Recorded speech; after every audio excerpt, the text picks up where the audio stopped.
Welcome to H1. Now H1 is a little bit different to H2 because H1 is a commercial kitchen. So you will find things in different places. It's pretty much the same, it's just a little bit more industrialised. In H1 we have our saucepans along the top of the stoves. As you can see, our graters are there.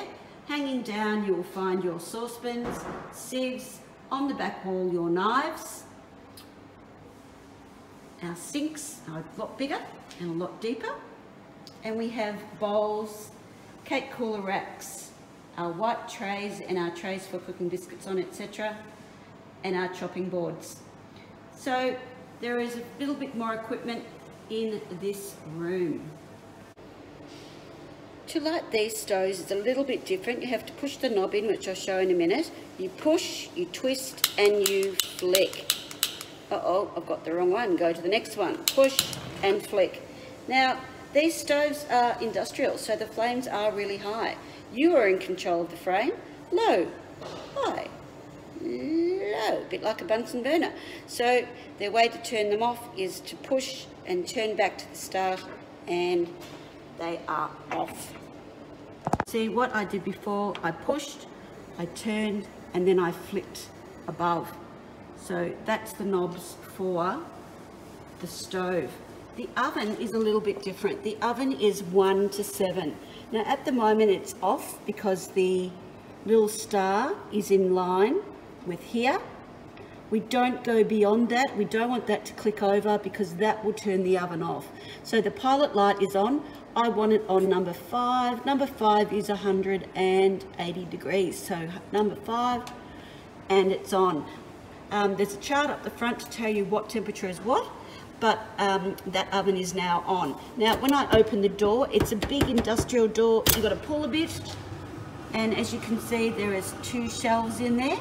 The same thing applies to these ovens and any other oven. When you open it, stand back so you don't get a burst of heat in your face, and when you close them, please just do it gently. Do not use your feet, only your hands, and make sure anytime you take anything out of the oven, it is always with your oven mitts.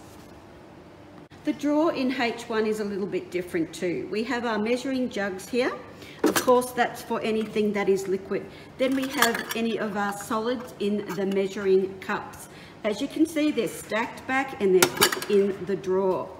We have wooden spoons, we have our plastic scrapers, we have spoons, forks, bread and butter knives, we have spatula, we have tongs down the front here.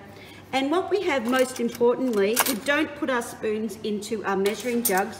The way we do it in this kitchen, we have our tablespoon, a teaspoon, half a teaspoon, quarter and an 1/8 teaspoons in a little nest. So you make a little nest and you put them into the drawer. So you have 2 little nests of spoons so that everyone knows exactly where their spoons are. That's the way you leave a drawer in H1. Also in H1, the demonstration bench is up the front. As you can see, all the food will be on this front bench, and sometimes we'll have a trolley on the side, but our flours are up the front, our sugars and things like that are up the front. We've got woks there, we've got extra equipment in that little tub there, and anything else, any specialty equipment, we will get out for you at the time. There is nothing to be scared about working in this kitchen. You just have to be aware of where our things are. You don't have exactly your own little tiny kitchen. You are moving around a little bit more. We still have our tea towels which are clean. You come and take one from there. You have a dishcloth, soap. This is exactly the way your sink should be left, absolutely shining. You would have used the sprays that we have with the sanitizer in it to clean out your sink, as well as your bench tops. So bench tops, sinks are left dry. We do not want bacteria, which loves moisture, to multiply. If you have any questions about anything in this kitchen, you must always come and ask us. Down the back, there are 2 microwaves. We don't have a microwave at each bench. We don't use microwaves that often, but when we do, we will direct you.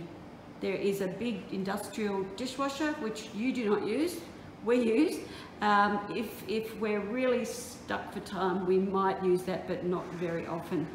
As you can see, hanging from the ceiling are the PowerPoints. So when you have to use an electric beater, etc., you use the PowerPoints.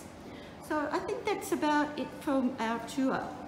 But as I said, it just takes a bit of time and cleaning, cleaning as you go, because you don't have a lot of room. There's 4 people on one bench. And when you come into the room, of course, you always wash your hands and use the paper towel to dry well. That goes without saying, especially in these days of COVID.